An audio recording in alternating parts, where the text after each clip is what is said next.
গদানন্দ মঠ। দেখো এই মঠটা এতটাই সুন্দর বলার মতো না। এই যে এটা হচ্ছে প্রবেশ পথ।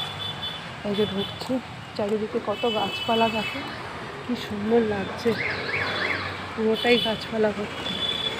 খুব সুন্দর জায়গা, খুব শান্তির জায়গা এটা।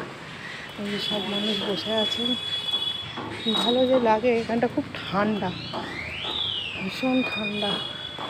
আর এই যে গাছটা, এই গাছটা কত পুরনো জানি না। আমার মায়েরা বলে ছোটোবেলায়, তারাও দেখেছে, আমার দিদা বলে সেও দেখেছে। তো কতটা পুরনো এই গাছটা জানি না। এখানে একটা শ্রাদ্ধ শান্তির কাজ চলছে ভেতরে, এই যে দেখা যাচ্ছে। এই যে শ্রাদ্ধ শান্তির কাজ হচ্ছে, ভেতরে কাজ চলছে। আর এই যে মন্দির প্রাঙ্গণ। চলো মন্দিরের ভেতরটা তোমাদের একটু দেখাই। রয়েছে রাধাকৃষ্ণ, আর রয়েছে সীতামা, রামজি আর লক্ষণজি। দেখো এখানে রয়েছে। বাকিগুলো তোমাদেরকে দেখায়।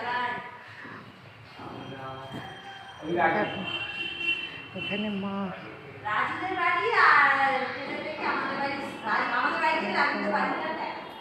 দেখতে পাচ্ছ?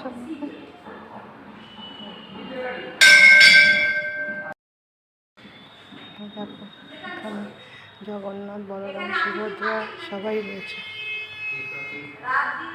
মহাদেব স্বয়ং বিরাজ করছেন এখানে।